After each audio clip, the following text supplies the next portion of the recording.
dime la edad que tienes para poder clasificar la encuesta que es anónima. 26. 26, muchas gracias. En general, ¿cómo valoras la situación en que se encuentra actualmente España? ¿Muy buena, buena, regular, mala, muy mala? Regular. Regular. ¿Tienes intención de votar? Sí. ¿Eres tan amable de decirme a quién votar? Si hoy se celebraran las elecciones generales, nunca una frase en condicional dio para tanto. Consultando muchos medios de comunicación, pareciera que cada mes, cada semana incluso, se celebran de nuevo esas elecciones. Sus resultados son arrojados contra los supuestos perdedores y sirven para ensalzar a los supuestos ganadores. Es un escrutinio constante que se convierte en una rotunda categoría, a golpe de titular, que esconde o hasta sustituye a la gestión y a la oposición. Pero vivimos en una encuestocracia, y si es así, ¿está mecida por intereses políticos o económicos? El quinto párrafo, un podcast de Infolibre. Con Daniel Basteiro. Bienvenidas, bienvenidos al quinto párrafo, una conversación de Infolibre para quienes van más allá del titular. Soy Daniel Basteiro, el director de Infolibre, y si estás escuchando este podcast es gracias a las socias, gracias a los socios que apoyan el periodismo de investigación y los artículos en profundidad. Sobre estos temas que no se agotan en un tuit, sobre cómo se investigan, charlo más o menos cada semana con periodistas que los conocen muy a fondo. Me acompaña Fernando Varela, redactor jefe de Infolibre. ¿Qué tal, Fernando? Muy bien, encantado de estar aquí. ¿Hablamos de encuestas? Adelante, hablemos de ellas. Pues vamos allá, con la ayuda de Samuel Martínez. Este que ven es el panorama que deja el barómetro de Antena 3 realizado por Sigma 2. Cuando casi se cumple un año de las anteriores elecciones, duplica sus resultados anteriores y podrá gobernar con enorme holgura, según la encuesta de GAT3 para las cadenas públicas de La Forta y de Televisión Española. Acabamos de conocer la última encuesta del CIS, lo que hubieran votado los españoles, es decir, todavía no sabíamos que la negociación de investidura iba a fracasar. Mítines, promesas, ataques al contrario y encuestas. Aunque por ley duran tan solo los 15 días previos a la cita con las urnas, es ya muy difícil saber cuándo comienzan las campañas electorales. Nosotros creemos que esta cocina en esta ocasión no huele muy bien. Lo que os quiero comentar es sobre la famosa cocina de las encuestas. ¿Cuándo cocina sí, cuándo cocina no? Yo creo que ha sido uno de los elementos que ha distorsionado su llegada al frente del CIS. Porque dijeron, no cocina, yo sé que a usted no le gusta, no cocina, luego sí cocina. ¿Cuándo sí, cuándo no? Sin embargo, fiarse de las encuestas, tal cual nos las presentan en un titular de unas pocas palabras, no es lo más recomendable. Y no solo hablamos de las del CIS que dirige el socialista José Félix Tezanos, a pesar de que la suya sea la encuesta que soporta el San Benito de esa renombrada cocina electoral. A modo de guía rápida para analizar y para saber si hay que fiarse o no de una encuesta, hay que tener en cuenta, a grandes rasgos, lo siguiente. La ficha técnica. Es importante consultarla para saber el tamaño de la muestra, la metodología y el margen de error con el que se ha trabajado. Si la ficha técnica no aparece por ningún lado, malo, no hay que fiarse. La metodología, porque hay que cerciorarse de qué método se ha usado para realizar la encuesta, es decir, cómo se han hecho las preguntas, por teléfono, de forma presencial, online. Dependiendo de la demografía del territorio, se pueden generar sesgos. Y por último, el margen de error.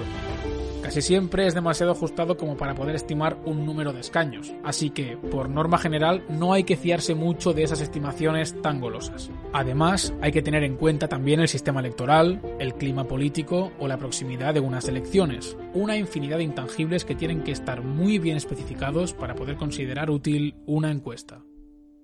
Fernando, tú acabas de escribir en Infolibre un artículo muy completo sobre las encuestas. Mi pregunta es muy sencilla. ¿Son o no son fiables? La respuesta no es tan sencilla. La respuesta es necesariamente depende de la encuesta. El gran problema precisamente consiste en tener elementos para distinguir las que son fiables de las que no lo son. Es una cuestión de cantidad o de calidad, y me refiero a dos elementos que son importantes en toda encuesta, ¿no? Una, las que se hacen, sean online, sean llamadas de teléfono, sean presenciales, y otra, eso que se llama cocina. ¿Estamos hablando de cantidad, de calidad o de las dos cosas? Estamos hablando de las dos cosas porque las dos cosas son muy importantes. Es necesario que la muestra esté bien diseñada, que se haga un número suficiente de entrevistas y, por otro lado, es necesario analizar muy bien esos resultados. El problema es que la mayor parte de las veces no sabemos exactamente cuántas entrevistas se han hecho ni qué elementos se utilizan para interpretar los resultados. ¿Por qué es tan difícil estimar el número de escaños, que es algo que además te dicen personas con las que has hablado para tu reportaje? Pues porque las encuestas se basan en leyes de probabilidad estadística, bien conocidas. Es necesario hacer un número determinado de encuestas, de entrevistas, para saber, para tener resultados fiables, para que los márgenes de error sean muy pequeños. Y el problema es que en algunas, como en España tenemos una estructura electoral provincial, pues a veces hay algunas provincias en las que el número de entrevistas que se hacen pueden permitirnos estimar las preferencias electorales, pero no decidir, no saber por anticipado qué partido va a tener más escaños que otro. Cuando a veces además es muy, muy ajustado, ¿no? Es decir, en un país con tantísimas provincias, si una encuesta tiene 800 o 1000 entrevistas, ¿es suficiente para estimar el comportamiento electoral en provincias muy pequeñas? Bueno, hay algo de discusión sobre eso. En principio, y basándonos en la forma tradicional de hacer las encuestas, es una cantidad muy pequeña. Es decir, nos permitiría saber tendencias, qué partidos tienen más probabilidad de ganar o de perder, pero no estimar escaños, sobre todo en determinadas provincias.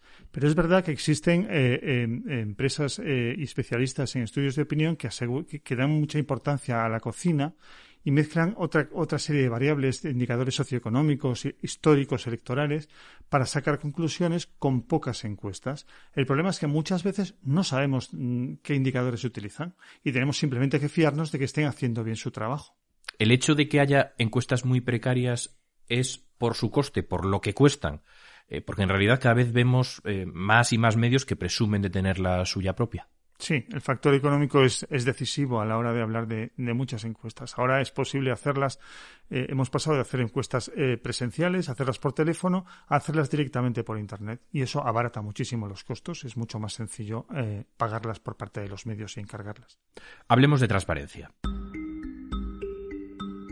Fernando, ¿es la transparencia el talón de Aquiles de las encuestas que se publican? ¿Qué puede llevar a un medio a no querer explicar sus datos brutos o la metodología que ha utilizado? No se me ocurre ninguna otra cosa que ningún otro motivo más que la falta de profesionalidad. Es decir, una encuesta es un material informativo y tú tienes que ofrecerle al lector todos los elementos, no solamente los resultados, sino las condiciones en las que se ha hecho esa información y cómo se han llegado a esas conclusiones. En tu artículo cuentas con el testimonio de Belén Barreiro, que fue presidenta del CIS y ahora es la responsable de una empresa, 40DB.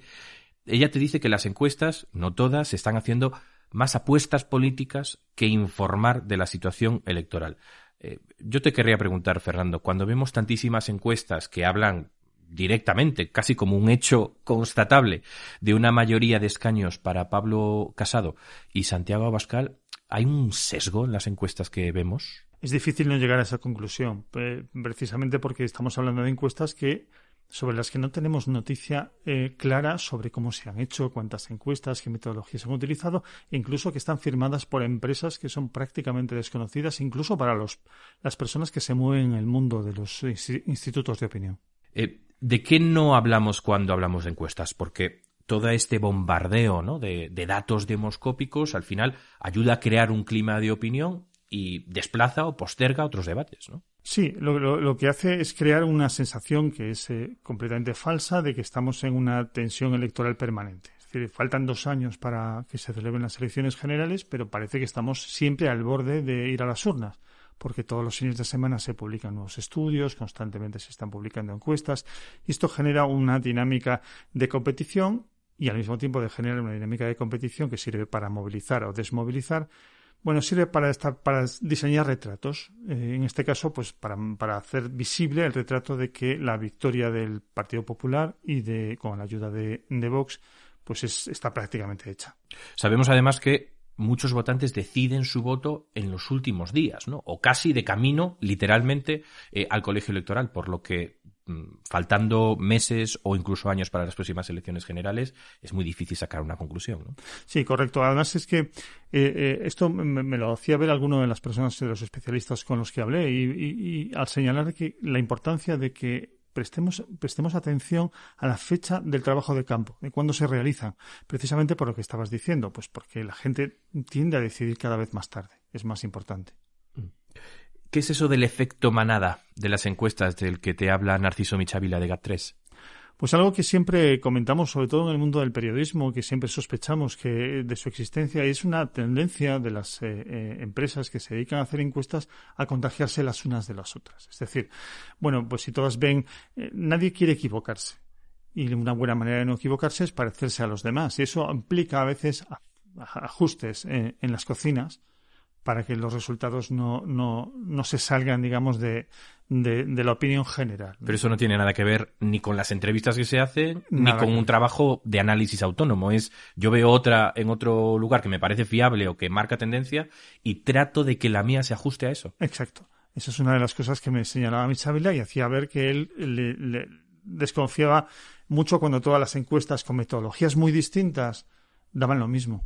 ¿Y el CIS? ¿Es fiable el CIS? Bueno, el CIS en principio es el instituto que tiene más medios a su alcance para hacer entrevistas. Es verdad que es el único que hasta hace poco hacía entrevistas presenciales. Desde que comenzó la pandemia se ha pasado a las entrevistas telefónicas. Pero es verdad que sus resultados desde que está José Félix Tezanos al frente han sido puestos en cuestión por la mayoría de los expertos en el mundo de la comunicación. Hay sesgos que señalan algunas personas, solo pondré un ejemplo. Por ejemplo, el hecho de que hagan entrevistas muy largas. Al hacer entrevistas muy largas, que a lo mejor son cuestionarios de 20 minutos, eso significa que solo te van a aceptar responder las personas más politizadas. Porque solo los politizados van a decir, sí, me siento a responderte. Paciencia, ¿no? Efectivamente. Las personas que no están muy politizadas lo que hacen es decirle al encuestador que no tienen tiempo y declinan responder a nada. Uh-huh. Vamos ya con las preguntas y los comentarios de los socios de Infolibre.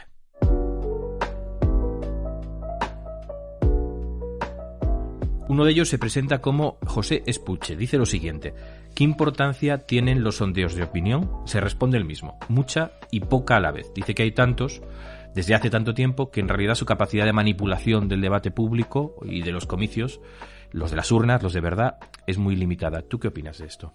Desde el punto de vista académico es un asunto que todavía está en discusión. Hay gente que opina que efectivamente tienen determinada influencia. Otras personas creen que es mucho más limitado de lo que los políticos y los periodistas que puede haber una cierta burbuja, ¿no? A creer una cierta burbuja, efectivamente. Sin embargo, yo sí creo que hay algunos efectos. A mí, personalmente, se me ocurre que hay uno que es en el sentido de reforzar tendencias. Lo que sí puede es generar expectativas y hacer creer a la gente pues que determinados partidos no tienen ninguna posibilidad.